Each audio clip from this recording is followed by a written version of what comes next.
What's up, guys? Welcome to another episode of Fifth Down Territory, the only place to get your football news week to week. And if you're not tuning in every week, like Brian Callahan said to Will Levis, what the F are you doing? It was a crazy week two, guys. I think that's how most. That's a good opening right there. That's a good opening hook. Closing out the week. It is man, maybe one of the craziest weeks of football I can honestly remember. It just felt like every piece of logic went out the window. The underdogs became the Supermen. The Supermen became freaking Jimmy Olsen. I don't know. Everybody was the right answer. Levis. Every one of my parlays had me falling to my knees in the middle of a football game. Just the way the week went. But we got a lot of action to talk about. A couple week 2 recaps, some week 3 action coming up. And, I don't know how you guys feel, but every time football season comes back around, I'm like, this is why this is the greatest sport. Oh, yeah. When Kirk Cousins, it's a true gladiator sport. There's nothing like it, man. There's nothing like it. There's nothing marketed like it either, because the NBA is great, but there's no way you're catching all the games that happen. Hockey has too many games. Baseball has way too many games. The NFL scheduling is pretty on point. In every game matters. Yeah. And you get to watch them all collectively pretty much on one day. It's one day you're leave me alone. I'm watching football the whole day, no commercials, chock full of football. And then you have your primetime games. It's time for 8 hours. It's time Scott Hansen. It's time. We have to touch on this. Yeah, no, this is my biggest surprise. So go for it. Throw it up there. I can't. I'm not logged in, so you're gonna have to add it to the screen. I got it. There you go. So one thing I would like to say is nobody is apologizing to Derek Carr. Okay, we will apologize to Clint Kubiak. I was unfamiliar with your game and didn't know you were that dude like your father. Nobody's apologizing to Derek Carr out here. Okay, no, I'll apologize to Derek Carr. Clint Kubiak. No, I'll apologize to Derek Carr. Homie got his back broke and then came back and played a season right after that with an awful offensive line. A lot of people forget his rise and fall, but he's a really solid quarterback when you give him the things he needs to, thrive, like many quarterbacks. But we can get right into our biggest surprise, though, because that kind of ties right into mine. Go ahead. Through 2 weeks of the season, the Saints have scored 91 points, which is the most in 15 years and the 4th most ever. And if you want to bring it back to their last game last year, they won 48-17. I forget who they played. But the last 3 games that they've played, they've scored 44 or more points. This is nothing. Like the Panthers week 1, 47 points. Okay, yeah, whatever. Dallas is not a bad defense. They're not the best defense, but they're certainly a respectable unit. Alvin Kamara, Rashid Shaheed, Derek Carr, and the boys torched them. And somehow Chris Olave is still not involved. I don't get it, but it doesn't matter if they're scoring points. It really doesn't matter. No, you're right. So I've talked hella shit on the Saints. I did not believe in that team. They have surprised the hell out of me. Yeah, I only watch a couple sets. I only watch a couple sets of all 22 every year, every week. And this is one of the games I'm gonna have to watch. I don't understand how they can be generating these looks that are just massive chunk plays. So I don't know if Trevor Kamara around at left tackle or what, but it's Alvin Kamara in a Kyle Shanahan system, and it just works so well. And everything's driven off of Kamara and these outside zone schemes, and then Rashid Shaheed also unlocks this offense. He is one of the fastest players in the NFL. Speed kills, and him and Derek Carr have a rapport. So you're kind of getting threatened over the top there by Shaheed. You're getting gashed on the run game by Kamara. And then Olave is still there, mucking up the middle of the field. It's a good Hill still could come in for snaps at some point. Yeah. The Jamal Williams looks good in this scheme as a backup running back and kind of your goal line. You don't really need one. Alvin Kamara just feeds on the end zone.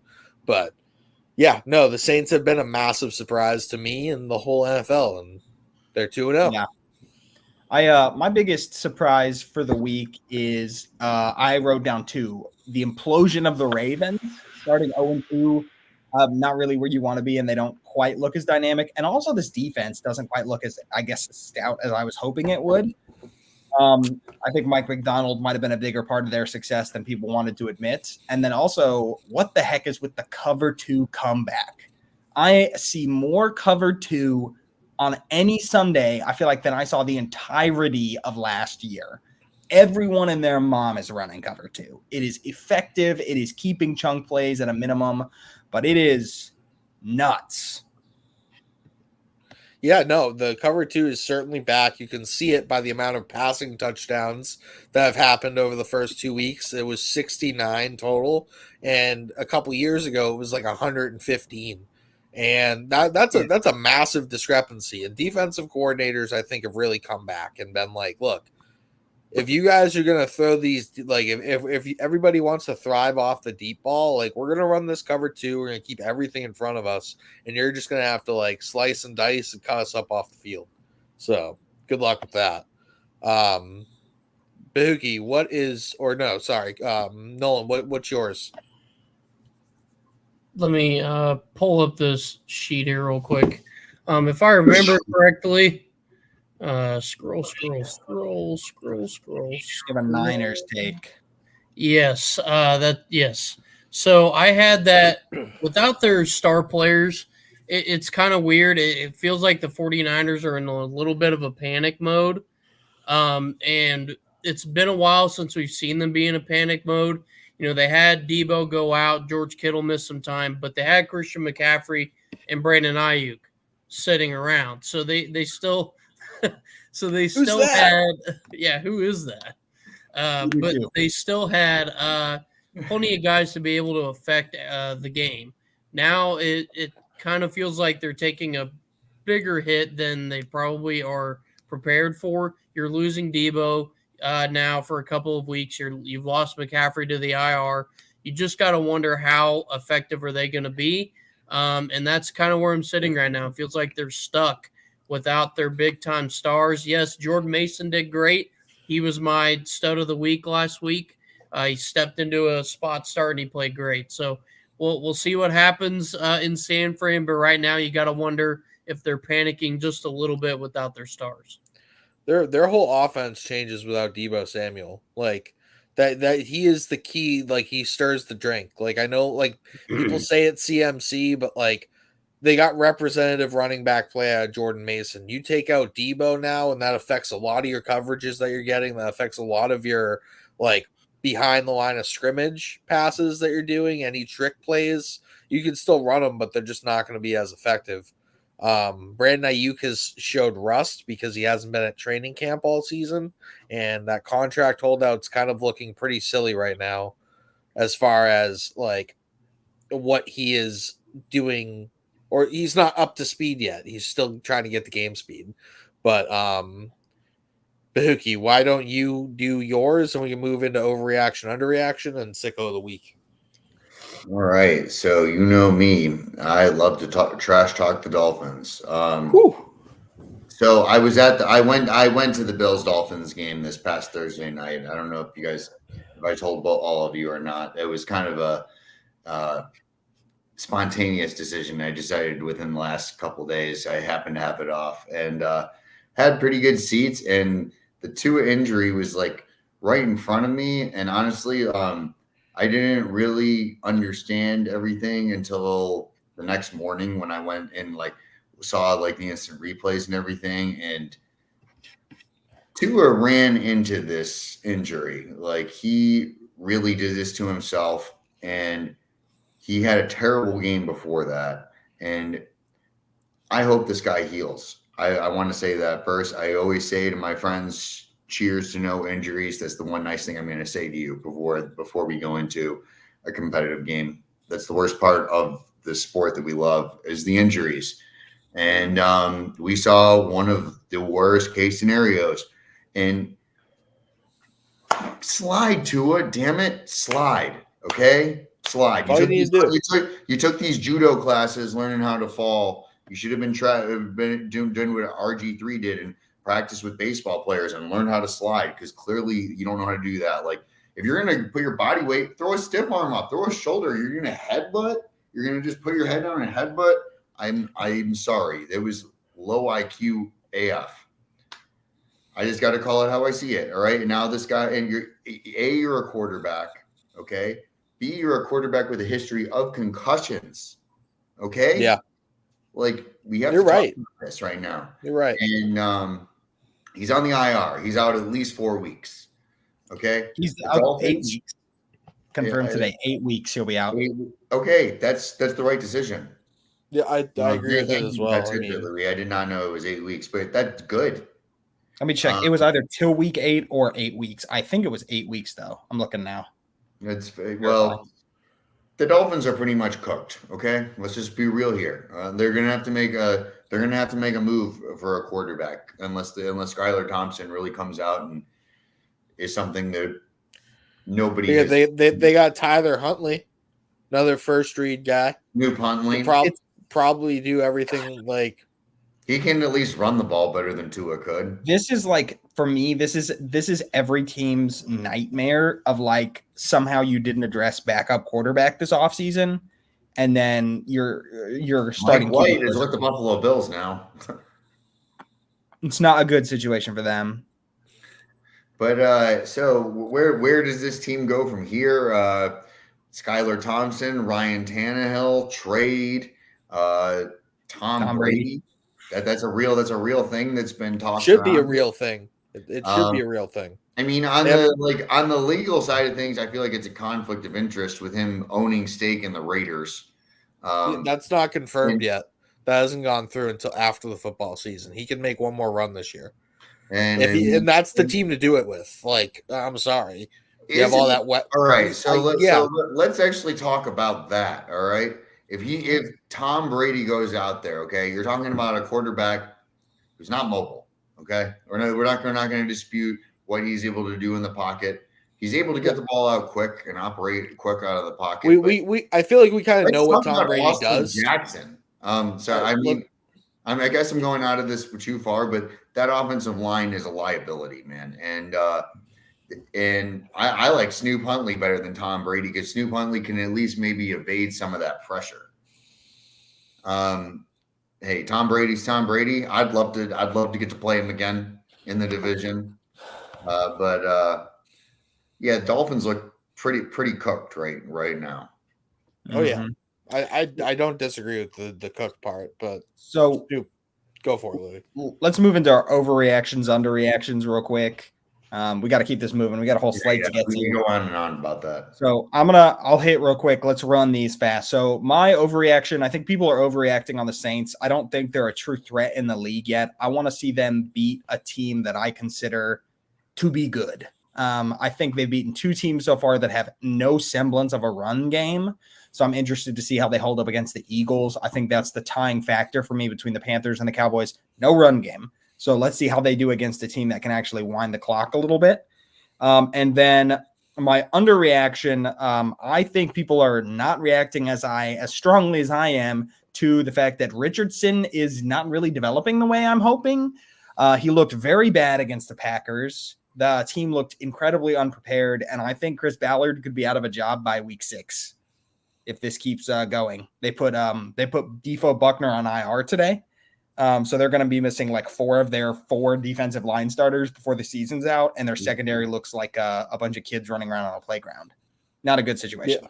No, they definitely tail of 2 weeks right there. Like they looked very. I wouldn't say like there were plays that they could have had in the game last week against your Texans that was a 2-score game. Texans have a good defense, and Richardson looked good, but.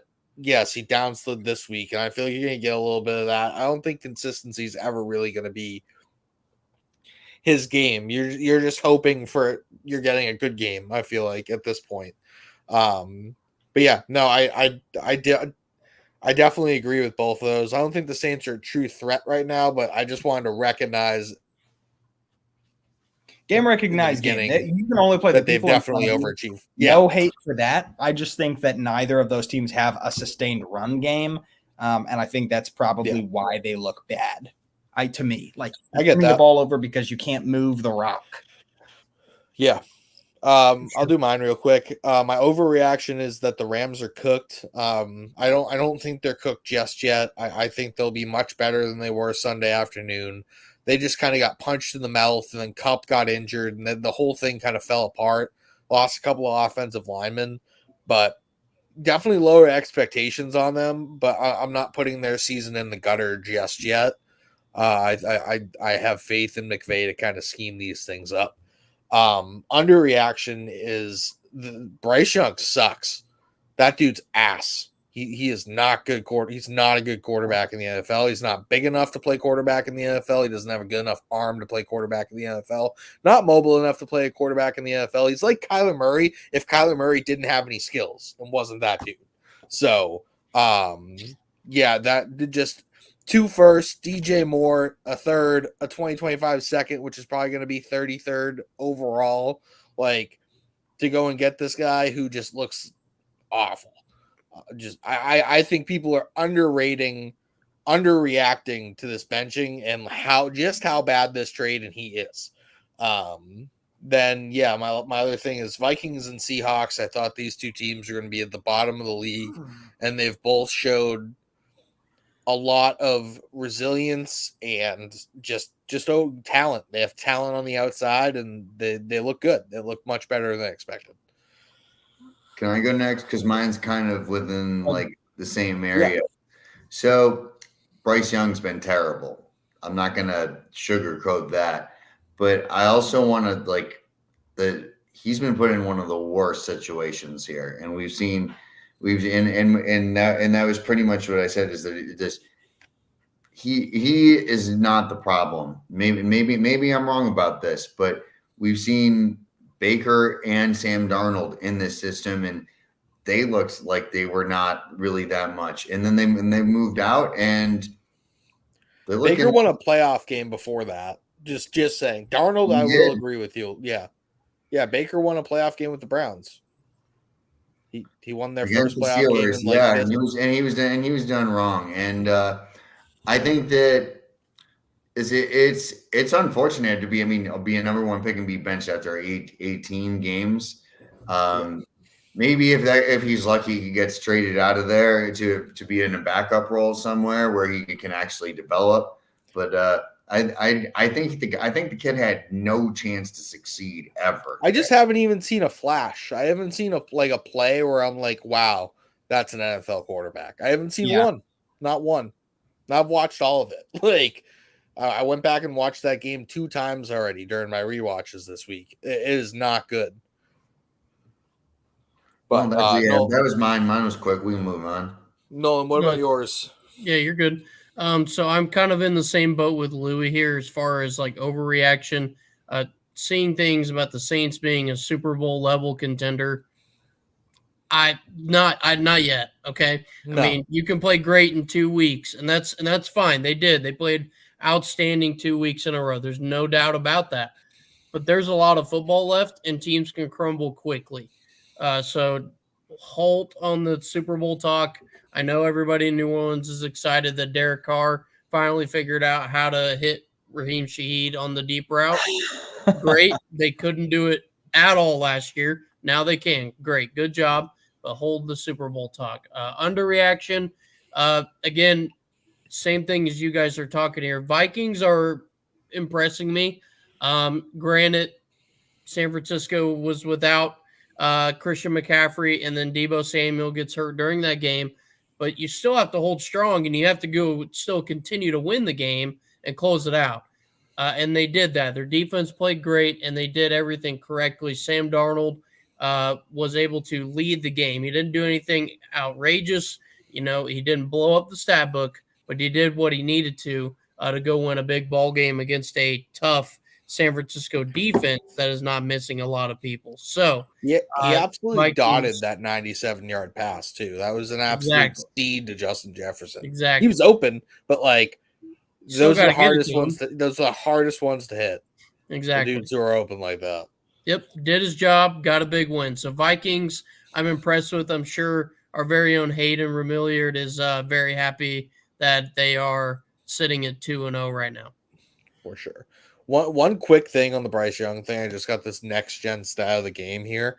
Bryce Young did not complete a single pass over 10 air yards. He attempted 2 passes over 10 air yards despite trailing on every single one of his drives. I don't think Tua did either. So, but Tua has before.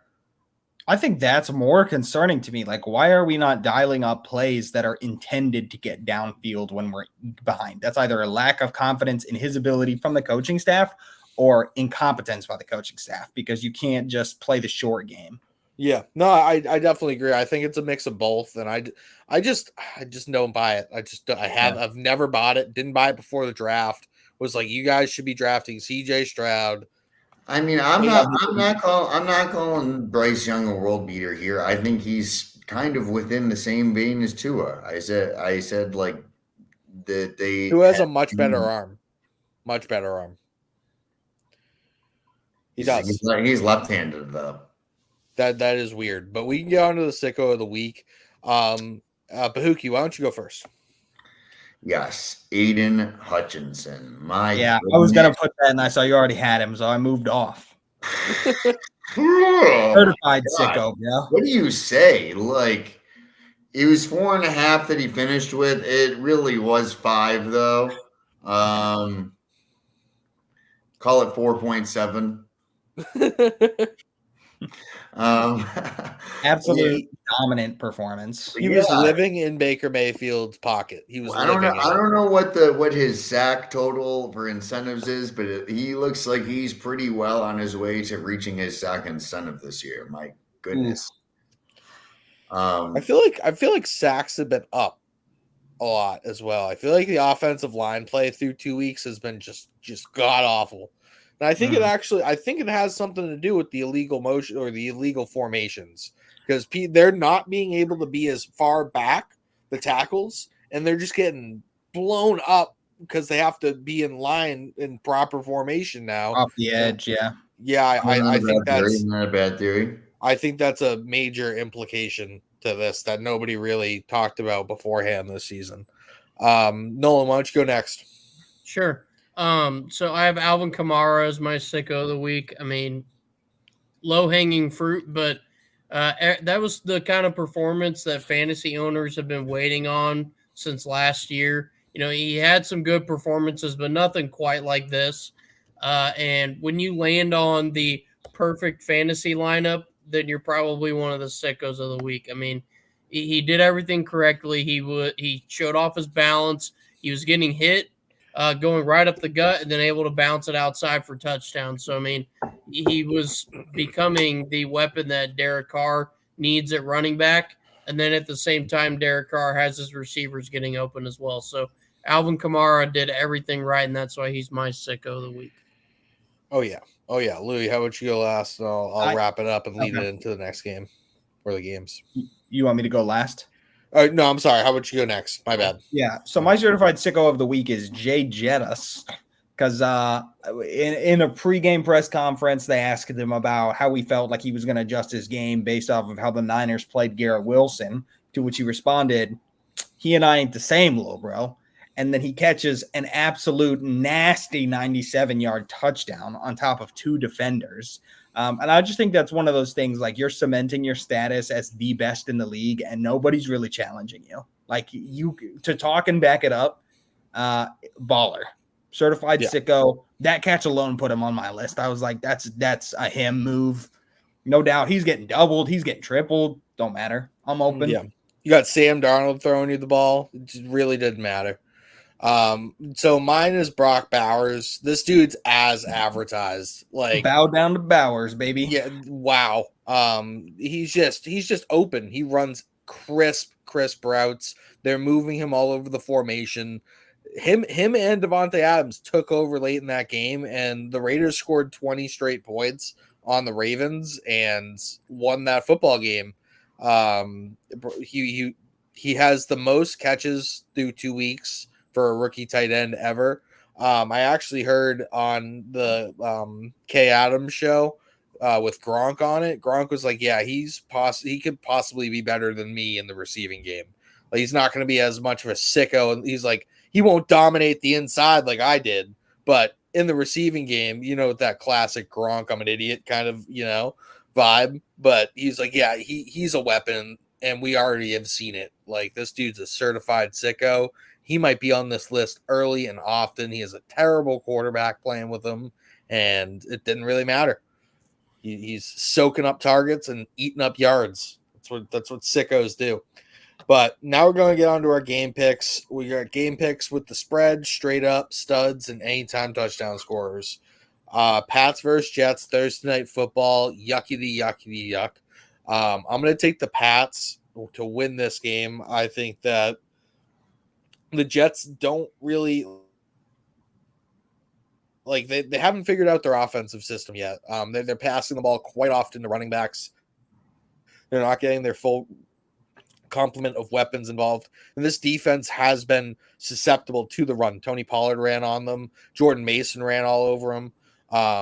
I think that the Pats can keep up in this game. I think Ramondre Stevenson's going to be my stud, and give me Breece Hall for an anytime touchdown scorer, because that dude's just too good at football. That wheel route catch over, like he mossed some dude in the end zone. You're just like, this is ridiculous. That's a running back doing a wide receiver's job. Bro, I would shatter my controller if that happened to me in Madden, and I watched it happen to a dude in real life.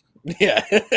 I'm sorry, coach. I didn't think I had to pass interfere on a running back 32 yards downfield. Like, what the? Yeah, that was an absolute. The ball was on a rope too from Rodgers. They have extreme potential. I just don't think they've put it together yet, and I think the Pats are a little bit better than what people are giving them credit for. So yeah, go for it, Louie. Okay. All right, so I've got Jets here with Pats covering. My sicko, or what is it, stud of the game. I'm gonna go with Hunter Henry. I think he had an incredible game. I think he's showing he's still got some juice left, and I think he's the number one receiving option on the New England Patriots, and I think he's gonna make the most of his targets and touches right now. But my touchdown scorer of the week hot take is none. I don't think there's a single touchdown scored in this game. I think it's nothing but field goals for Thursday Night Football. Word. So we taking an alternate spread, like under 20 points or something? Yeah, I'll probably go under 20. I think the final score of this game is like 12-9, so maybe I'd do like a 22-point spread or something. I like it. Bahookie, why don't you go next, Nolan? You can wrap it up, move us into Packers Titans. After. All right. The Pats have played the Jets well in recent years and have gotten the game in the mud. I think the Jets are the more talented team here. I think you're right. They haven't quite figured it out. I don't think the Patriots have quite figured it out either. No. With that being said, Drake May is still on the bench. So until he's on the field, they haven't figured it out or even begun to start figuring it out, in my opinion. Mm-hmm. I'm going to take the Jets here. I don't like them to cover 6.5. I think this is going to be a muddy game. Start of the game, Garrett Wilson. He's the most reliable dump-off target. I think one of the best bets in Jets games right now is the over on his completions. I think it was 5.5 last game. He's generally pretty good to get his completions, get his yards. They're usually like 10 to 14 yard completions. I'd say it's like an average Garrett Wilson play. Touchdown score, Breece Hall's the obvious one, but the not obvious one, Braylon Allen, the young kid, also had a rushing and receiving touchdown on nine touches, had 58 total yards, I want to say. And I was going to say real quick, Braylon Allen 2 years ago in like Devy leagues and leagues that you take people in college. He was like a first round, like number one overall pick in Devy leagues like 2 years ago. People thought this dude was going to be an absolute stud in the NFL. And for some reason, the hype dropped off, but he has every single tool in the toolbox to be a certified sicko. So yeah, he's the number 2 running back to Breece Hall. Obviously, Breece Hall, I'm going to like in most bets here. But we have seen Aaron Rodgers-led offense, 2 running back systems, a la Aaron Jones, A.J. Dillon. So this guy could have some poaching value. That's all I got. We can move on to the next person. Nolan, let's go. For sure. Pats to win, Pats to cover. This is going to be the classic AFC East mud game. I know. I figured you like that. Love it. I love it. Ramondre Stevenson is my stud.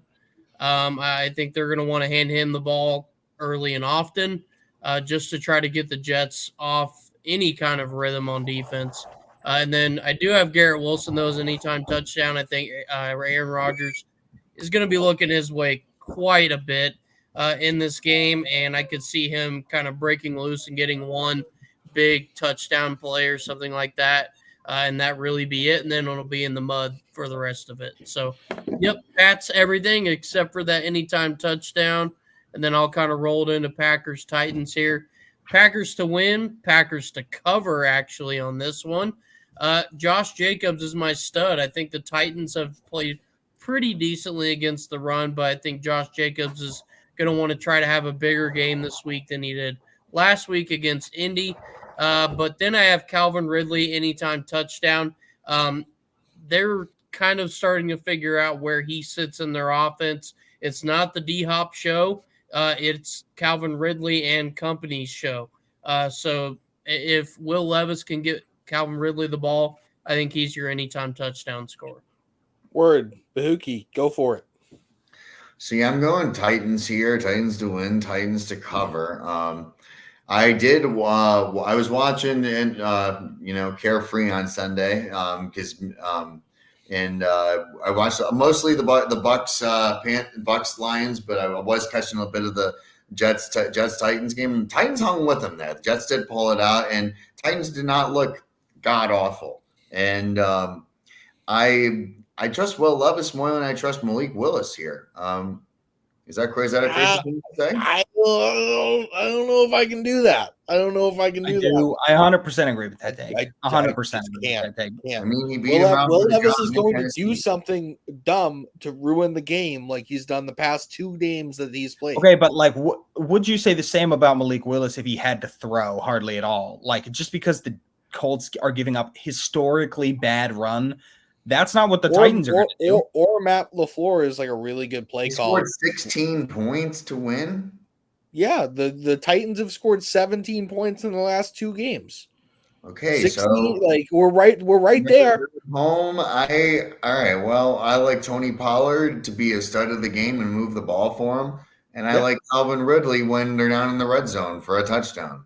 I like a lot of things about the team. I just can't get these images of Will Levis just throwing up on himself and doing things that you just simply cannot do as an NFL quarterback to win these games. And Malik Willis can't get over his center throwing up on the ball right before he has to throw it. He still went 12-14 with 140 yards and threw his first touchdown pass. Like he had a good game. He took care of the ball. He didn't need to throw it much, but when he threw it well. So like I'm taking the team that showed me so far that they don't make back-breaking mistakes. And here's a couple points, right? I want to go next because I want to touch on go for it. Yeah, I'm going to go last. I'm taking the Titans to win. I'm taking the Packers to cover. I think an underrated part about Sunday's game that's just being ignored is like the Colts have a historically bad defense. They were missing 3 of their 4 starters. Both of their edge starters were out.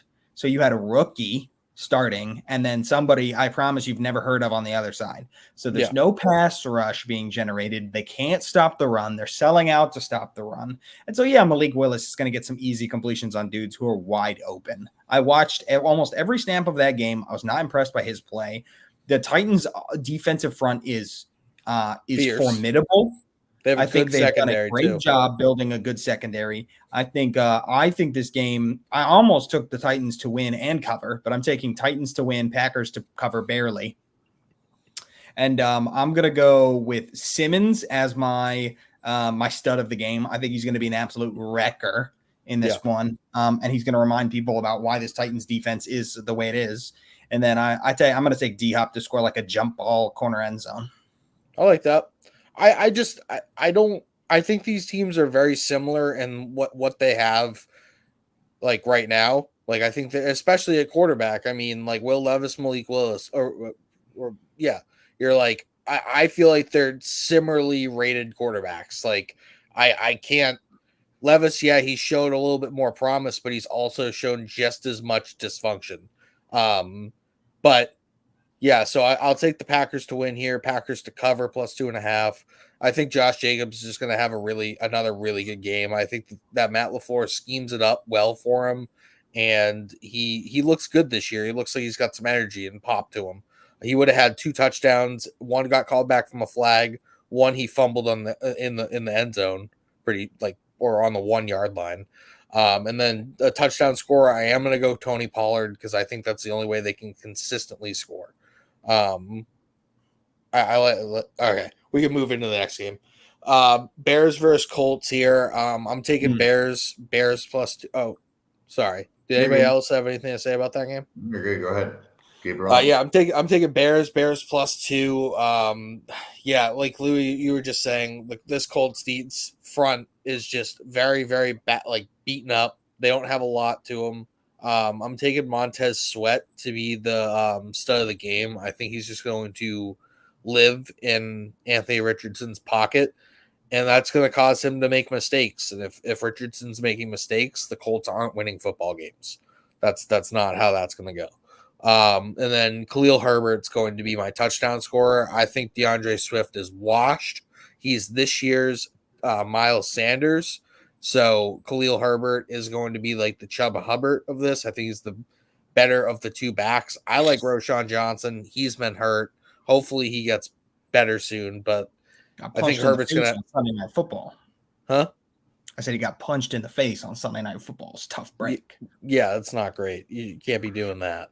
But yeah, I like Khalil Herbert to score a touchdown. Kind of have a big game against this front that's very, very hurt. Louis, why don't you go next? Yeah, I'm taking Bears both to win and cover here. I have no faith in this Colts defense against what I believe is probably close to a top 5 defense in the NFL. They played us extremely well on Sunday night. They're playing with ferocity up front. I think their linebackers are playing the run really, really well. I'm fading JT for this game. I am not happy. I'm probably not playing AR this game either. And I actually have DeAndre Swift as my stud. I think if he's ever going to get back in motion, this is the defense he's going to do it against. It's got to be this week. Today, I'm pressing the panic button. This is a bottom 3 rushing off defense in the NFL. So they have to get him going to score some points. And then I like DJ Moore for a touchdown. I think that we're going to engineer him some touches and like sweeps and stuff to try and get him involved and help them get back on track to 2-1. So real quick on the Bears, I said this during the offseason. They have everything in place. The thing that's going to derail this team is Shane Waldron. That dude sucks. He is not a good offensive coordinator in this league, and he should not be in charge of Caleb Williams' future because he's going to set a torch to it. Okay, sorry, had to get that out. Nolan, you can go next. For sure. So in this game, I'm going Bears to win, Bears to cover. Caleb Williams, I'm going to have be my stud. He's had a rough start to his NFL career, at least in games that count. And so they're going to want to try to get him active. And like we've been saying, or like you guys have already pointed out, this is a rough Colts defense. Why wouldn't this be a good week for him to go out there and show, all right, I'm worth all the $26 million you gave me upon signing me on draft days. And then for anytime touchdown, I'm going to go Jonathan Taylor. I mean, he needs a touchdown to help his confidence quite a bit. So why wouldn't it be against the Bears defense that had a good showing in week 1, regressed quite a bit in week 2.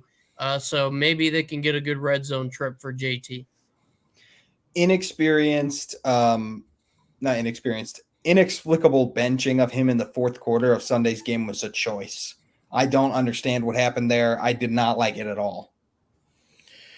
I mean, he was sacked 7 times. I feel like there's, it's just no for the Colts. Jonathan Taylor. My bad. Yeah, that's racking over 100 yards, the engine of your offense, and you're just going to sit him for freaking Trey Sermon in the fourth quarter. Pass on that, Shane Steichen. Yeah, no, I don't like that at all. Bahookie, go for it. So yeah, I'm the black sheep here. I went the other direction. I went with the Colts. They're 0-2 right now, and no, they haven't looked that great. Caleb Williams hasn't looked that great either so far. And Bill Belichick pointed it out in one of the shows he's on with ESPN. I can't remember which one, but one of the 55 of them. Yeah, he's in a lot of them now. He's everywhere. We got to be careful taking into account what we see in preseason, especially when guys are doing it against the twos, and people are like, oh, well, he looks good against the twos. Well, and Bill Belichick's like, no, he didn't. He completed 50% of his passes, and it was like, oof. But I'm going to continue my Caleb Williams hate. I've had a certain tune, and I'm not going to change it now. I like and how are they going to? They're going to make it difficult because they're going to get the running game going here and just get back to basics for the Colts. I think that's both Anthony Richardson and Jonathan Taylor. Yeah, that's unfortunate that they benched him in the end of the game there, but he was off of 12 attempts, 103 yards, 8.6 yards per carry. Didn't have a touchdown this week. Had one the week before. Wasn't quite as effective running the ball as he was this past week. But yeah, I like the Colts to run the ball and grind this one out and limit the opportunities that Caleb Williams has. And I guess I'll just roll it into the next one. Go for it. Yeah. Next up, we got Broncos and Bucks. Bucks are -7 here. I have got the Bucks here. The Bucks are one of the hottest teams, maybe the hottest team in the NFC, up there with the Saints in their own division. The NFC South, man, is looking like a real division minus the Panthers. But there's going to be some good divisional games coming up here, and they're going against the Broncos, and Broncos are still figuring it out. That's I think a safe assumption. They have not scored too many points and don't really have much of an identity yet. And yeah, I don't know how you pick against the Bucks here. I got Bucks to win, Bucks to cover. Their most consistent player, Chris Godwin, 15 of 15 on catchable targets this year. Perfect passer rating when targeted. The first half, I want to say, of the pass game, he was the only person that they completed a pass to. Mike Evans had a really out of character drop on like a third down. That was a big one. But Chris Godwin is as clutch as ever. And my anytime touchdown scorer, I have Rachaad White because he needs to, because this guy was really ineffective this past week. And he really, really needs to turn it up because you got that young guy behind him, Bucky Irvin, does not look too bad. And I'll talk to the next person. Chris Godwin is the second receiving yards leader right now. I think he has 200 yards even. Yeah, this just goes back to moving him back into the slot primarily. Last year, he was playing in the slot around 33% of the time. This year, he's back up to around 54% of the time. And they've really just kind of built this offense around moving the ball through him, through the slot. And he's just in mismatches. He's got the vibe with Baker Mayfield going right now. And, like, I don't see much to stop it. Like, he's getting the easiest routes and the best coverage there. And, like, they have Mike Evans who takes top cornerbacks as well. So you're already playing against inferior talent. But, yeah, go Louie, go for it. Yeah, I'm taking the Bucks to win and cover here. I don't like I just don't like how the Broncos offense looks right now. I've got Bucky Irving as my player, my stud of the week. I think he's going to get more touches and he's going to make the most of them. And I think the starting job is his probably by week 5. Rachaad White was outrushed by Mayfield, with Mayfield having like a third of the carries, and Mayfield only got like 50-something yards. Okay, that's not sustainable. I don't care if you're winning. Your coach is going to be looking at this film and be like, we're not doing that, right? It's just not – it's not good. It's okay sometimes when a play breaks down to see him run into the end zone like that, but you can't run your offense with Baker Mayfield on the move like that. It's not how. It's not what he's built for. And then I have Chris Godwin as my touchdown scorer of the week. He feels automatic right now. And, I'm a believer in the hot hand. Some dudes just get the swagger. And that thankfully they're playing a team this week that doesn't really have, to me, a great secondary aside from Pat Surtain. And it's not like you're going to take Pat Surtain off of Mike Evans to put him on Chris Godwin. That would just be Surtain doesn't move. Like that's the issue. Like Godwin's getting linebacker coverage, and that he's going to cook that. Like it's not fair. It's not fair. Like even safety coverage for him, that's just a mismatch. Like Nolan, you can go. I'll wrap up this one and bring us into Chargers Steelers. Okay. Bucks to win, Bucks to cover. Baker Mayfield is my stud. I think he's going to replicate that week 1 performance. 4 touchdowns ish is where I'm kind of looking right now. I think he wants to continue the hot streak. And then Chris Godwin, I'm taking the low hanging fruit here. Anytime touchdown. Absolutely. He is the hot hand right now. And I have him in fantasy. So I need the hot hand to continue. Yeah, Baker Mayfield woke up feeling dangerous this season. Everybody should be aware. But Bucks to win, Bucks to cover. The Broncos suck. Chris Godwin is going to be my stud sicko. He's everything that you want him to be, all in one. Bucky Irvin's going to be my touchdown scorer. Like you said, this kid's been running hard. Rashard White actually got hurt. He hurt his hamstring or his groin, one of the two of those things. I think he's still expected to play. True, but because he probably has to.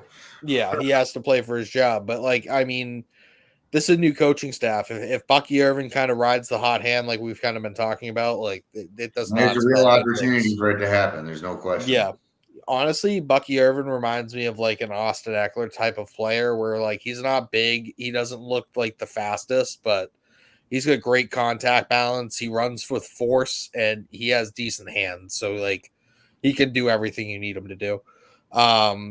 Moving on, Chargers, Steelers. Steelers are favored -2.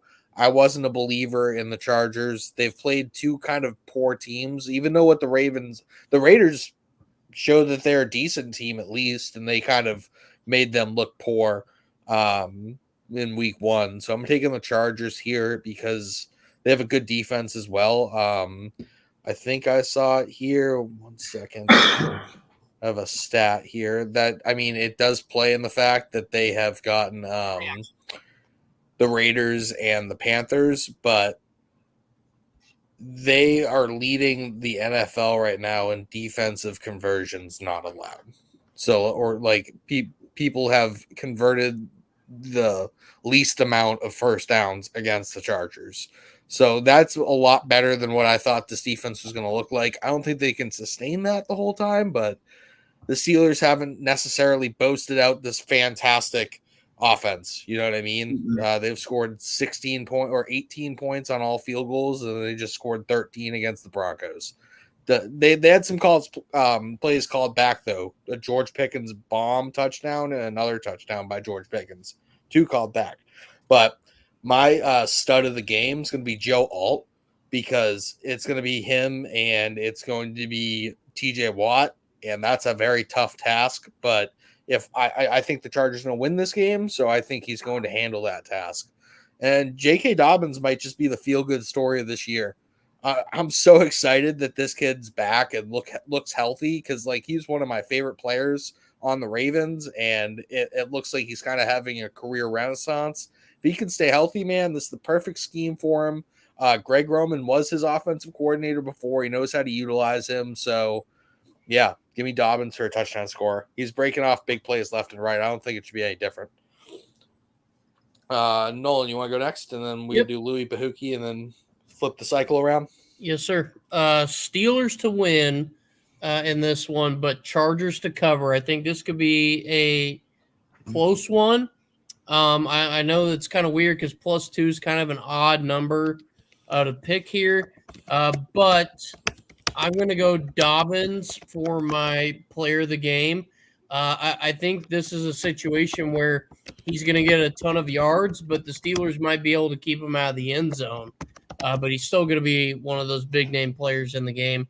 But then I actually have Steelers running back Jaylen Warren being my anytime touchdown. I think they're going to want to try to get some red zone looks out of him. And I'm going to go ahead and pick him because why not be a little different? Yeah, I get that. I'm going to take Chargers to cover. I've got Justine Herbert as my sicko of the game, my stud of the game for this one. I think he's going to have to kind of carry this team because the Steelers have a good run defense. And then I've got Ladd McConkey as my touchdown scorer. I don't think there's a lot to say here. If you like to watch line matchups, this is your game. If you don't watch it. Because I don't feel like a lot of fireworks happening on this one. I don't know what the over-under is right now, but I can't imagine it's astronomically high. Probably close to like 38 to be, if I'm guessing at this point. Go for it, Bahookus. All right, I'm taking the Chargers to win. I'm taking the Chargers to cover. I've got J.K. Dobbins as my stud of the week, and Quentin Johnston is my touchdown scorer. Can't believe I'm saying that, but he was the most targeted receiver they had last week, and he had 2 tutties. And one of them was really nice against JC Horn too. Like really, really nice adjustment by him. Like good use of hands. He showed burst. Like he looked like a qualified NFL receiver, like in that game. So I totally agree with you. So yeah, moving right along into Eagles Saints here. We got a 1-point spread.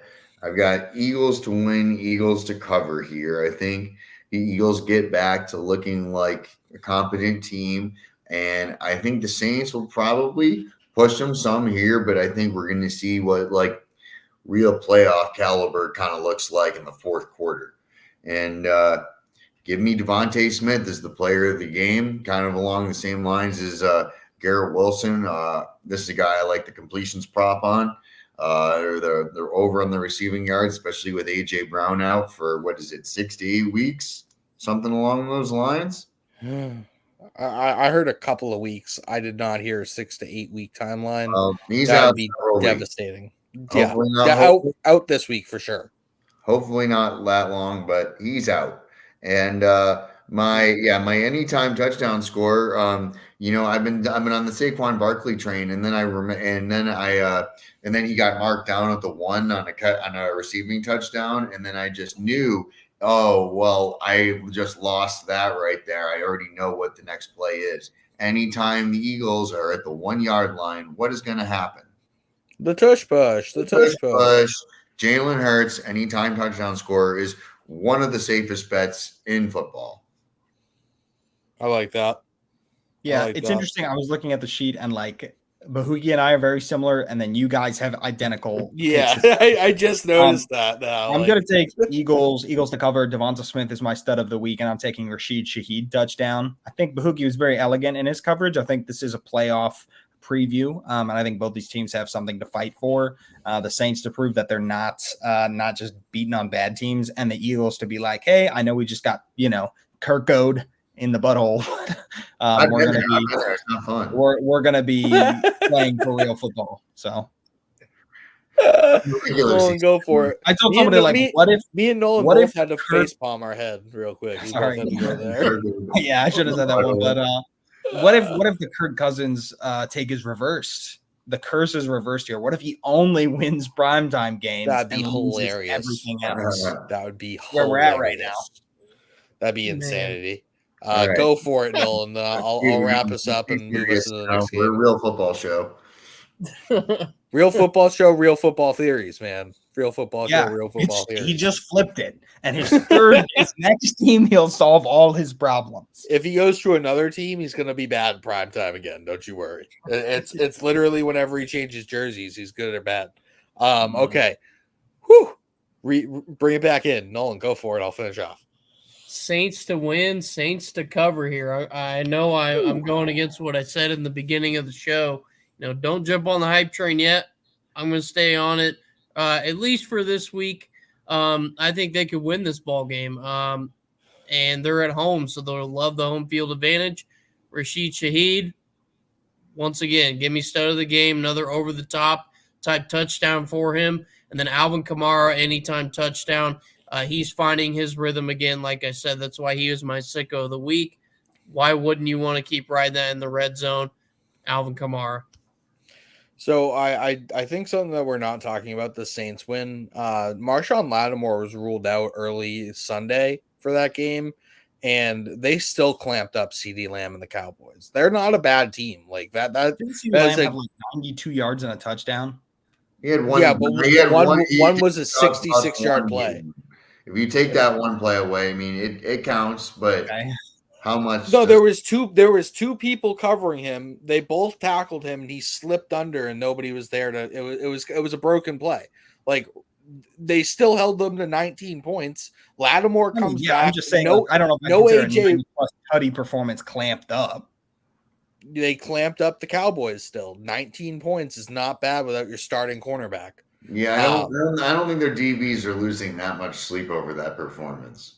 Like, sure, yeah, exactly. I'm just saying, like, but again, so AJ Brown Niners clamped up Jay Jettis when he had 117 and a touchdown. Like, it's the same stat line almost. I didn't say clamped up CeeDee Lamb. I said clamped up the Cowboys.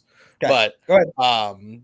If Marshawn Lattimore comes back, you don't have AJ Brown. That offense kind of looked out of sync that whole game against the Falcons. They should have won that game pretty handedly. Only could score 22 points against that defense. Yeah, we've been talking a little trash about the teams that the Saints have played, but they've always had a pretty stingy defense. They have good players on that defense. I think it's going to be an issue for the Eagles to move the football without AJ Brown, to score the football. And I just think that the Saints team keeps on rolling. They have a good thing going. I don't see this Eagles defense as something like to be afraid of. The Packers threw it all over the yard against them in week 1. So Saints -1. Rashid Shaheed get over the top again. Alvin Kamara is just a problem in this game. Bijan ran all over him too. Like, let's not forget the Falcons had like 160 rushing yards against them. So like their weaknesses. I think this game. I think the 1 point spread is very, very on point there. I think it's gonna be a close game. Next game is Giants versus Browns. I have the Browns winning this. If Deshaun Watson can't look like a plus NFL quarterback in this matchup, what are we doing? Like, the Giants don't really have a great secondary. Their pass rush hasn't played fantastic. I do think the Giants still cover this just because Malik Neighbors is on that football team, and I don't think many people can cover him. A lot of people are like, oh, well, Daniel Jones this, Daniel Jones that. 18 targets is 18 targets. He's going to produce stud of the game. Touchdown scorer. I have Jerry Jeudy. He actually has like a connection with Deshaun Watson. I'm not seeing Amari Cooper pop up much in these games. He dropped a touchdown, but like Judy's getting targets and he already has a touchdown this season. So let's run it up one more time there. Nolan, go for it, buddy. Browns to win this one. I'm going to have the Giants cover as well. They got to be able to bounce back in some way. Might as well be covering the spread. In this one, Myles Garrett is going to be my stud of the game. This Giants O-line is putrid, and I think he's going to rack it up. He's going to look great. But then Devin Singletary, anytime touchdown, that's where you'll see the Giants kind of sit with that spread and be able to cover, a trash time touchdown or something like that where Devin Singletary is that guy. All right, yeah. Louie, go for it. Picking Browns to win, Giants to cover. Brian Burns, Myles Garrett are my players of the game. I think this is defensively dominated, and I'm taking Jerome Ford to score a tutty in this one. I like that. Bahookie, go for it, and bring us into Texans-Vikings. Yeah, me and Louie are really close to a lot of our picks. We're in sync this week, brother. Yeah. I really feel like it's like bottom of the screen versus top of the screen right now. Yeah. So yeah, I've got Browns to win. I am the black sheep here with the Browns to cover. I don't hate that. The Giants have really been abysmal, to say. They should have won that game if they had a place kicker. Graham Gano got hurt, and they had to go for 2 every time. But yeah, they have not played that well. I agree. Sorry to interrupt you. Yeah, fair enough. Hey, that's what we're here for. Myles Garrett, certified game wrecker, and I expect him to have Daniel Jones in hell. Yeah, if lining him up on Evan Neal is a war crime, and if he lines up on the right side of the defensive line, jail time for somebody, because that's assault. Evil word. That's assault. That's a crime. It is a crime. I know it wasn't a crime. Throwing a helmet at somebody else with their head. So it's okay. Well, he gets away with crimes. He'll probably do something worse legally to Daniel Jones. Easy there, white chocolate. Yikes. Within the rules of the game, he will do something that is somehow worse.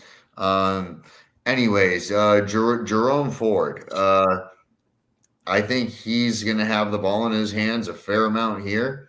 And I trust him with the ball in his hands more than I do with Deshaun Watson. So give him to me as my anytime touchdown scorer. That's what I was going to say. All right, moving on to Texans versus Vikings. All right, I've got the Texans winning. I have the Texans covering 2.5 points. I have CJ Stroud as the player of the game. I have Nico Collins as the anytime touchdown scorer. I feel like those are all pretty safe assumptions there. And Louie, for what it's worth, I really, really want both the Bills and Texans to go into that Week 5 matchup 4-0 because we're on pace for that. And that would be pretty clean. I really think that's going to be one of those games of the season. We both have it projected as our AFC Championship game, and I like it. And so I'm picking the Texans to win these next 2 weeks, hopefully, and the Bills. Spoiler alert. Word. Louie, go for it. Nolan, I'm taking this is a 2.5 point spread. I just think that's a little too close for me. I'm taking Texans to win, Texans to cover here. I do think it's going to be a good game. My baller of the week, I think, is Stephon Diggs. I'm going to go revenge game here. You guys know it's a joke amongst our circle that I love revenge games. It's so funny too. No, that's so popular. I still think this revenge games never get old. At some point, these teams are going to start treating Nico like the elite one that he is. And when that happens, I think Stephon Diggs is going to have a really good game. And I think that's going to happen sooner than later because Nico currently leads the league with 255 receiving yards in 2 games. I imagine Brian Flores is looking at this and saying, I really don't want that to happen to me. And then for touchdown scorer, I have Jay Jettis if he plays, which I think he will. He's very talented. And I even think against a good secondary like we have, they'll put a mismatch up there and he'll get it. Word. Nolan, go for it. Yep. Texans to win, Texans to cover. CJ Stroud will be my stud here. He's going on a pretty good pace right now. I mean, it's nothing quite like it was last season with where he was at this point, but he's doing everything that he can correctly. So I think he's going to want to try to have a big game this week against Minnesota, kind of end their hype train a little bit. And then my anytime touchdown, Joe Mixon, if he plays. I know they were talking about an ankle injury with him. He got rolled up late in the game, but he did come back in. So Joe Mixon plays, it's him. If Joe Mixon doesn't play, I'm going to go Nico Collins, continuing the hot streak, feed the hot hand. Word. I'm going to go Texans again. My sicko stud, whatever you want to call it, Derek Stingley is going to be it. He's going to draw JJ out of that whole game, and I think he is going to show people that he is a elite option at cornerback. People should already know that, but like he's not talked about. Huh? Bro had DJ Moore in that game, and he was aside from like one short out route, it was he was locked up. Yeah, he got locked up. City. Then touchdown scorer, I kind of agree with your take on the Nico Collins thing. As like defensive coordinators have to start keying in on this and starting to like put a little bit more attention to him. And I think Tank Dell is going to be the one who benefits from that. As of right now, Stephon Diggs has not seen a great ADOT this season. He's been used mostly underneath. Tank Dell dropped like a 50-yard touchdown Sunday Night Football. So, like, I think if he catches that, we're talking about his season a whole lot differently currently. And I still think that he's the one who's going to stretch the field. And this Vikings secondary has played well, but I don't think they necessarily got super tested. I mean, it's a testament to Brian Flores' defense. He runs this very heavy blitz scheme, and it makes it hard to hit downfield routes. But I do think Tank Dell is just it's coming at some point. The Tank Dell game is going to happen, and I think it's this game. And we know a lot of players on this defense. John Grenard and Blake Cashman were both Texans last year.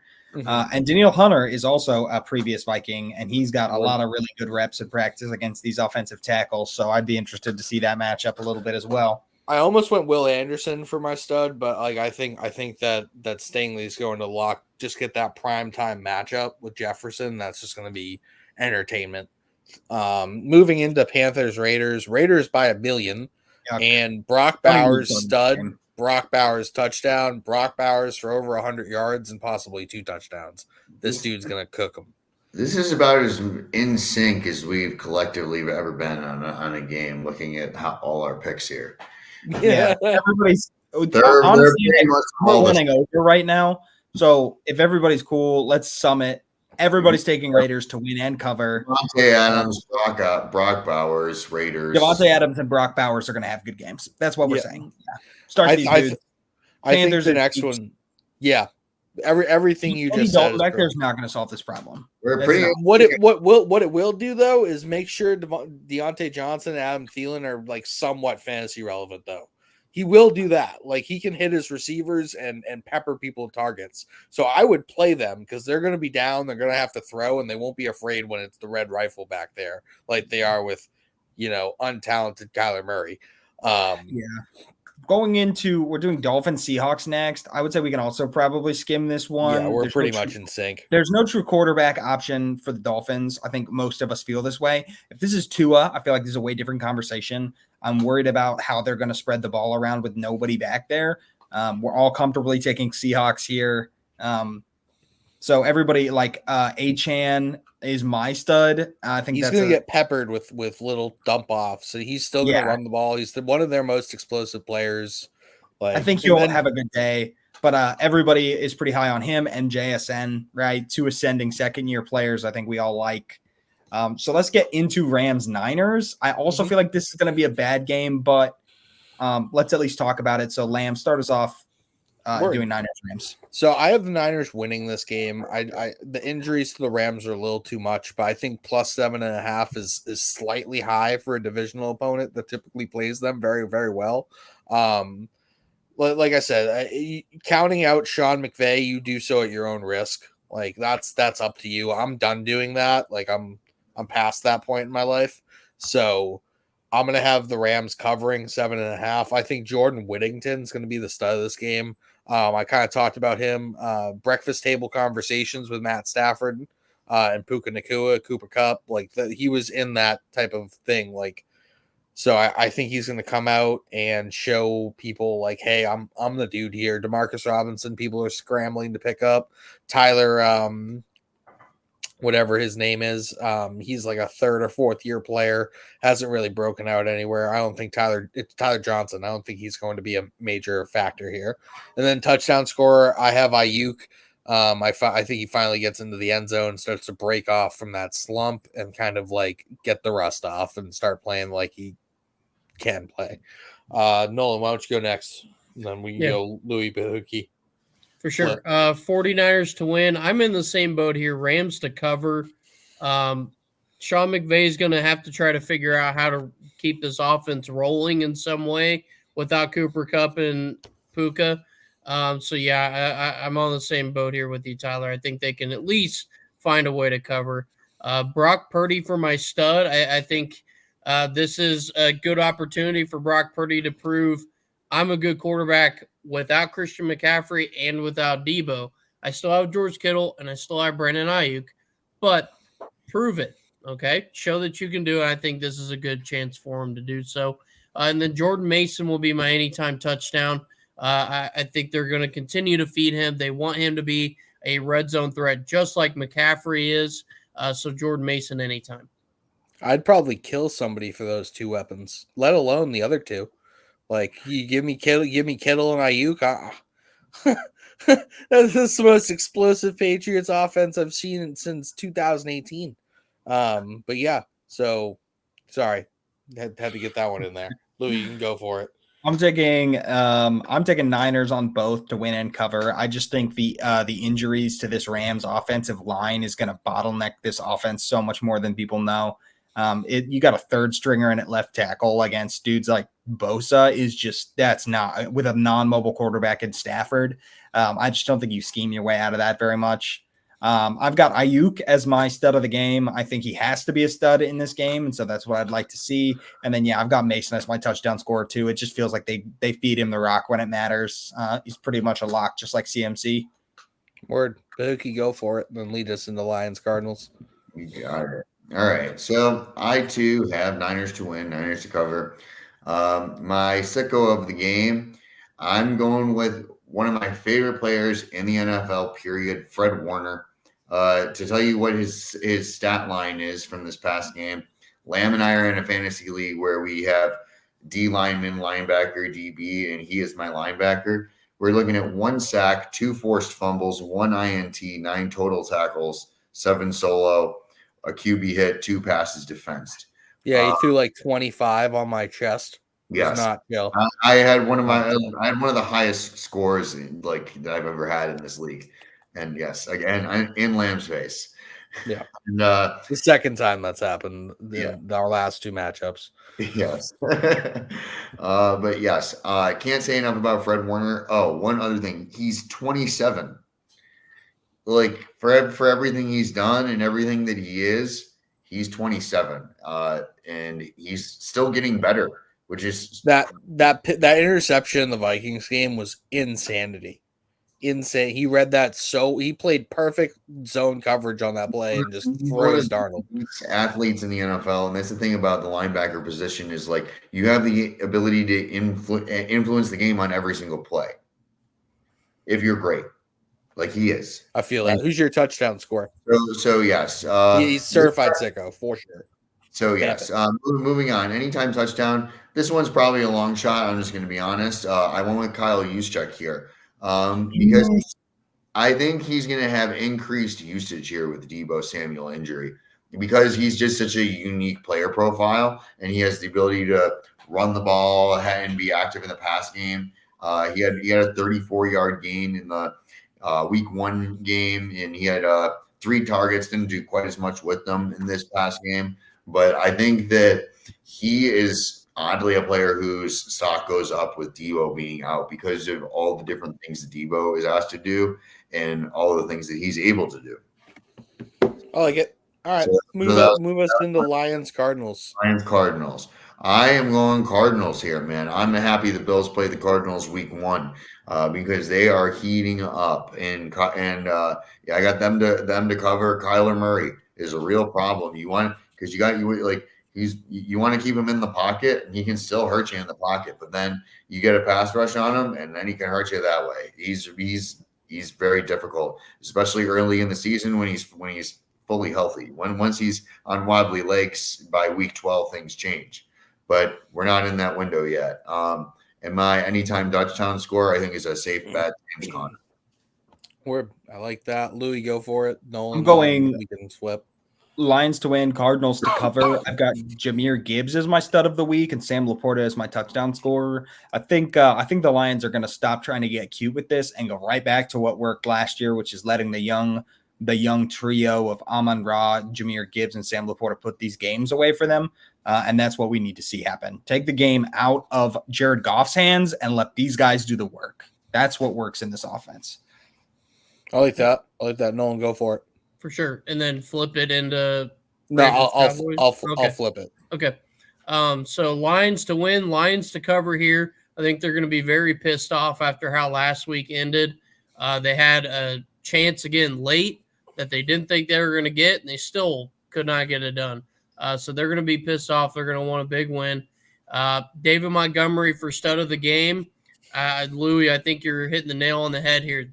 Go back to what works for you, and that's Jahmyr Gibbs, David Montgomery, getting chunk plays, and then finding Laporta and Amon-Ra for your touchdowns, or flip it vice versa. Either way, it works. So David Montgomery. I cannot stress this enough. Like, as somebody who's watched both Lion games this year, please stop letting Jared Goff pass in the red zone.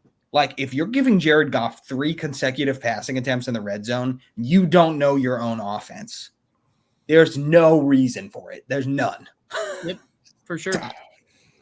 And that with my anytime touchdown, I think James Conner is a lock every week. I mean, they're going to look for him.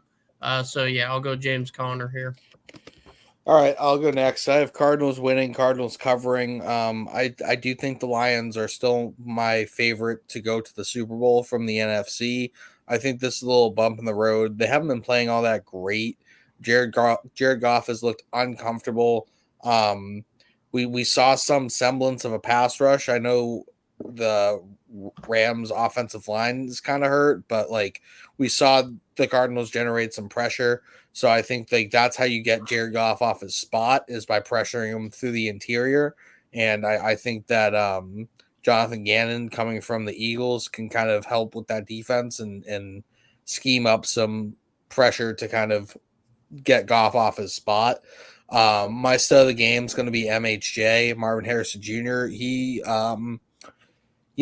people said he was too slow for the NFL after week 1. Homeboy did not look too. He did not look too slow against the Rams. He was picking apart Trey White, who's just not. That's a mismatch for him. And he's gotten cooked a few times. Dude had a Jerry Rice stat line at halftime. Yeah, it was bad. Or for like 136-2 is nuts. And that game got out of hand. So like it could have been worse. Like he could have done more, and they just didn't need him to. So like I think there are plays that are left on the field still with those two. And I had James Conner as my touchdown scorer, but since 2 people already said that, I'm changing it to Jamison Williams, who leads this team in targets through 2 weeks. Yeah, I know we have to keep moving. I think his emergence has single-handedly like befuddled the Lions staff to the point where they're like, let's keep this going to the detriment of the team winning. That's the only thing that's different. Like, I get you have to add him into your offense. He's a good player. It's not his fault, but like that element of it has changed the Lions a little bit too much. And I do think they course correct over the season. I just think let the him Cardinals play the Rashid Shaheed role. Let him do that. Yeah, no, I get it. But like, it's definitely tough. Like, the Lions won their first game, and they definitely could have won this other game, but just too many mistakes. Moving right into Ravens Cowboys. This is a tough one for me, but I've said until the Ravens stop running a college offense, they're not going to win many football games this year. I think the Cowboys, as disheveled as they looked against the Saints, are kind of both of these teams are coming off really bad losses. And I think the Cowboys have a little bit more of an identity than the Ravens do right now because of the offensive line issues that they have. I think Micah Parsons, DeMarcus Lawrence mucked this game up for the Ravens. I have CeeDee Lamb just kind of owning this game, taking over like Devontae Adams did. And I have Mark Andrews getting into the end zone and kind of making all of his fantasy managers go like this. Just a big sigh of relief for Mark Andrews owners this week, I think. But yeah, I'm taking the Cowboys +1. Very close to call. Very well could be wrong, but like that's just kind of how I feel right now. Go for it, Louie.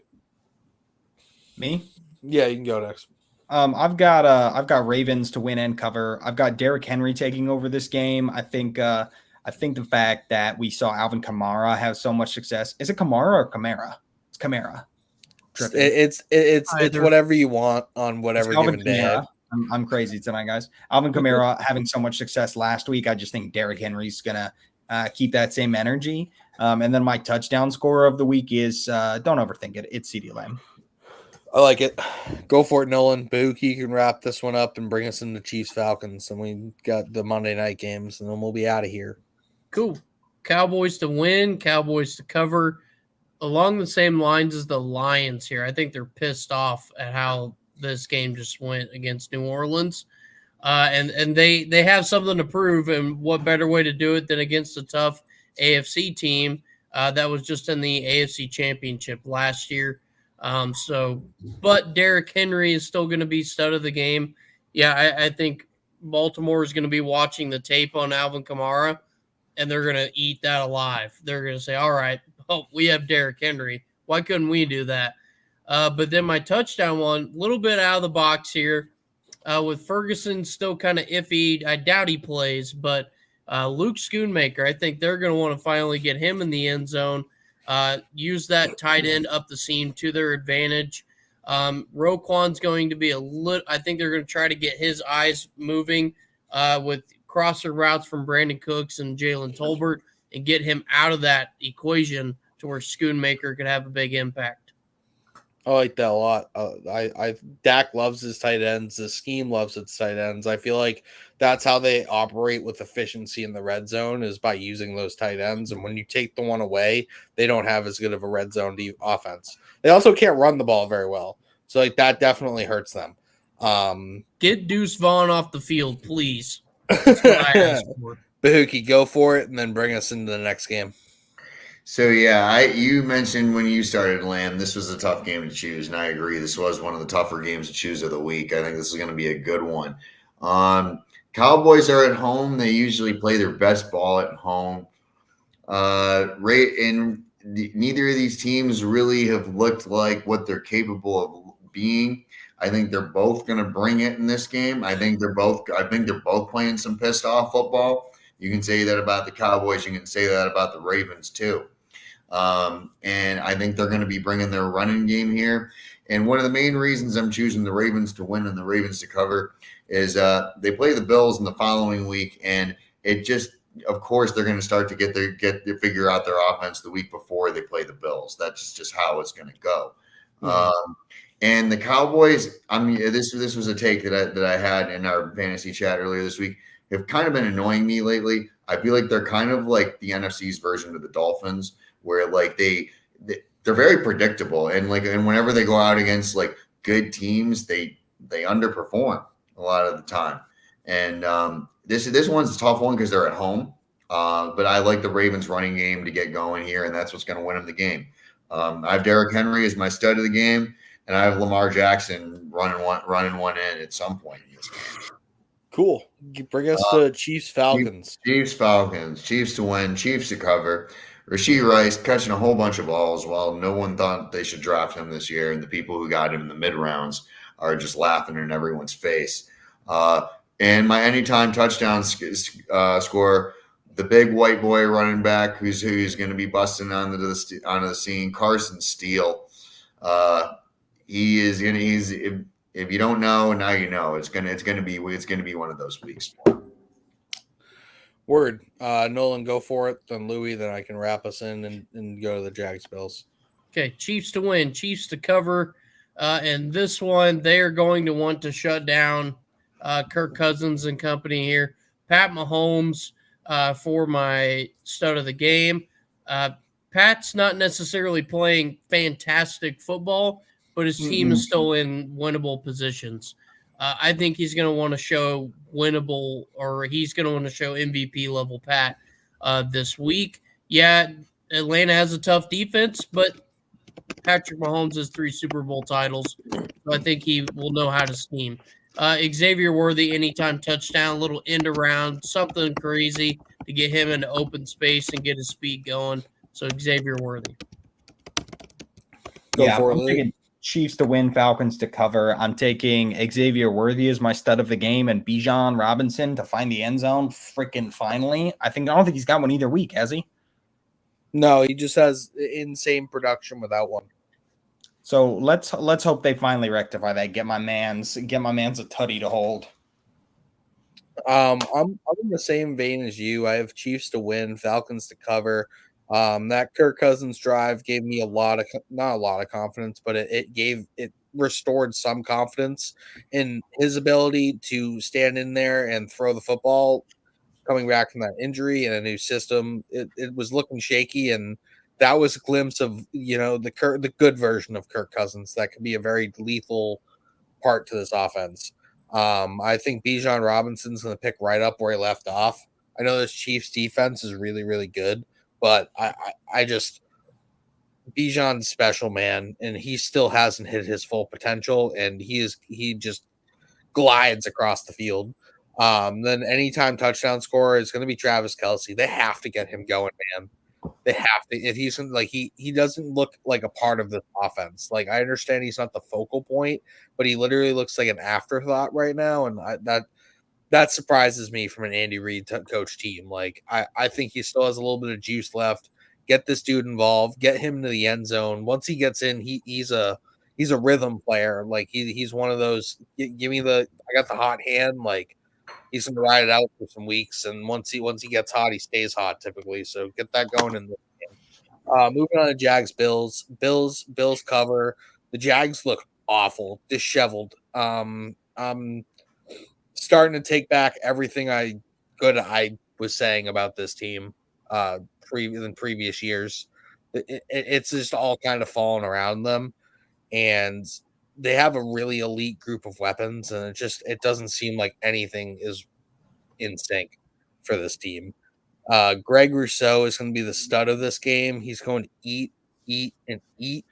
And then Travis Etienne's going to get a touchdown because that's the only touchdowns that the Jags score on like the 2-yard line from Travis Etienne. So can't score any other way, it seems like. Nolan, go for it. Then Louie, then Bahookie, then you can bring us into the last game. Yeah. To save any kind of suspense here, we all picked Bills, and we all picked Bills to cover here. We did. But Josh Allen is going to be my stud of the game. I think he's going to – and Buffalo's Josh Allen, just to be clear. I think he – it's Josh Hines Island now. Hines Island. Yeah.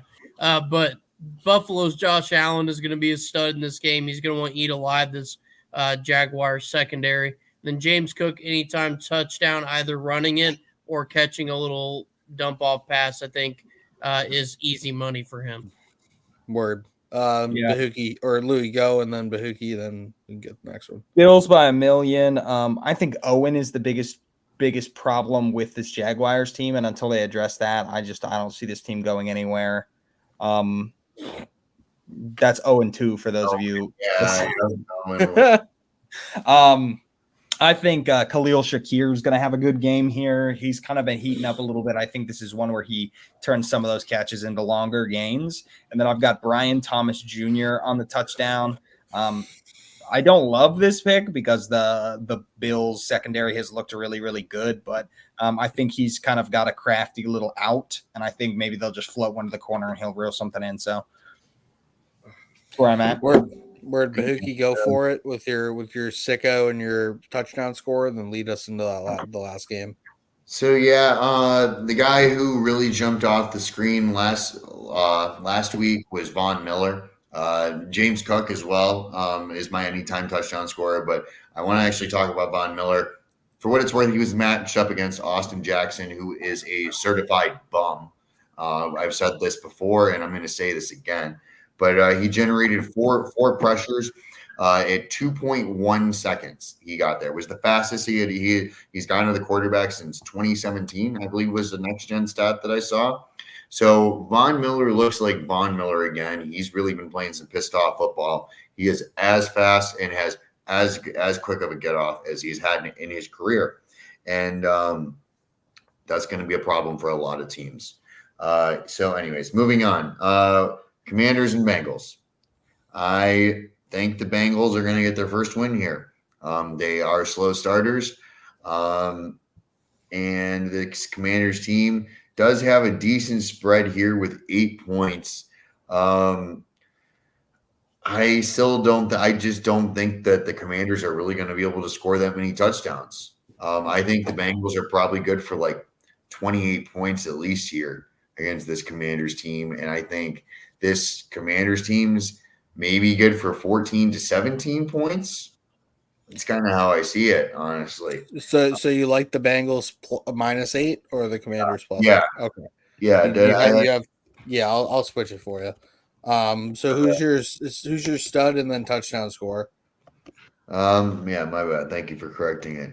Yeah, I've got Joe Burrow. Getting back to it, slicing and dicing him up, and Mike Gesicki, who's been their most effective receiver so far. Jermaine Burton had one pretty nice grab, but Gesicki's been pretty reliable, big body target in the red zone. What do you know? It's almost like he's a good football player and a good scheme now. All right, Louie, go for it. Then Nolan, you go. Then I'll finish it up. I'm gonna buck the mold a little bit here. I think the Commanders win this game. We've seen crazier upsets happen this season. I think the Bengals are being a little bit overrated right now. I know this Commanders secondary is just cheeks on ice, but I think the Bengals have a lot of points scored. I just think the Commanders answer in this. I've been a little underwhelmed with Anarumo's defense. I know Cambridge Taylor just had like the nicest interception I've ever seen. I've just not really been inspired by their pressure rate or their front looks. So I think Jaden Daniels is actually going to have a really nice day running. I think they're going to have some trouble with the mobile quarterback, and I think a walk-off field goal wins this game for the Commanders, just like last week. That's crazy. I know. We were all so in sync here at the end. I had to mix it up. I like it. My stud of the game is Jaden Daniels, and my touchdown scorer is Brian Robinson Jr. Word. I like that. B-Rob's a problem. That dude runs with force. Nolan, go for it. He's like mini Pacheco almost, honestly. I think he's bigger. Is he bigger? Back. Yeah. He looks smaller because he's skinny. he's like 6'1", like 220. Bro, I could have been a running back. That's like my exact stats. Are you as athletic? I don't know. Wait and see me out there. I have not. This is true. Like you when the Stadium Rant flag football game happens, you'll see. I want you on me. We're matching up. All right. I'll blow out my Achilles anytime. Nolan, go for it. Bengals to win. Commanders to cover here. I think the only reason they cover here is trash time touchdown. And it'll just be weird. But Joe Burrow, stud of the game. I'm in the same boat as Bahookie here. I think he's going to want to try to get some kind of rhythm now that he's healthy. And then I have Zach Moss anytime touchdown. Your favorite, Tyler. I know that sucks. Well, Chase Brown's looks so we good talked this about season. him and He Chase also Brown. sucks. I was wrong about both of them at this point. Yeah. I know they were talking about how they're still trying to pick between Moss and Chase Brown. I think Moss is clearly the number one running back option, unfortunately. So they're going to want to get him active in the red zone here against a lackluster Commanders defense. I'm going to go Bengals here to win the game because the Commanders have the worst secondary in the league. And Jamar Chase, this is where they're gonna get their connection back. Like Chase and him are gonna hit on a deep play early in this game, and then Jamar Chase is gonna make up for two bad games with this game stats wise. But I do think I need T. Higgins to play and have a good game. We need T. Higgins to appear on the football field before we're talking about him having good games. But yeah, I do think the Commanders cover here. I think Dan Quinn jumped the gun a little bit last week. He was like, oh, we want Jaden Daniels to rush less. And you're like, oh, 6. So we're going to do a short passing game with a crap ton of screens. So his passer rating and his completion percentage go up, but not actually do anything in the passing game like that. They scored more points. They scored more touchdowns when Daniels was running. So I expect them to get back to what he does well. Move him around, get him moving and running, but safely. I do think Austin Eckler is going to have a big part in this game. I think he's kind of coming back to form a little bit. Once this game kicked off and Austin Eckler returned the kickoff for a touchdown, they got called back on a block in the back flag. But he showed that he's just as fast as he used to be. I think that this is one of his games. And then Jamar Chase is going to be my touchdown scorer. Has yet to have a breakout game, but I just kind of highlighted this secondary is just about as bad as one could be. And he is an elite wide receiver. I expect him to just ruin them. But yeah, that's our show. We ran a little bit long today. We apologize for that, but we don't apologize for you being here and enjoying it. We had to get through that week 2 recap. There was a lot of stuff that we had to talk about. So we just wanted to give every team their due and get this, done the right way. Appreciate everybody who listened. Go check out stadiumrant.com for any articles. I'm going to be dropping my anytime touchdown parlay that typically pays out big odds if we hit. Came close week 1, got absolutely demolished week 2. We'll be back for week 3. Demolished week 2. Oh yeah, week 2 is bad. Week 2 is bad, but we're gonna be back for week 3. Don't you worry. Be on the lookout for that Thursday morning. Go follow our Twitter account or X now. I always get those mixed up at Stadium Rant HQ. Go check out our YouTube at Stadium Rant, and yeah, subscribe to that. Go check us out. And subscribe to all these good people here too. Nolan, Louie, Bahookie. Go give them a follow. Enjoy your week and can't wait for Thursday football. Like we're in this. We're in the cycle. Beat Miami. Go Bulls. Go Bulls.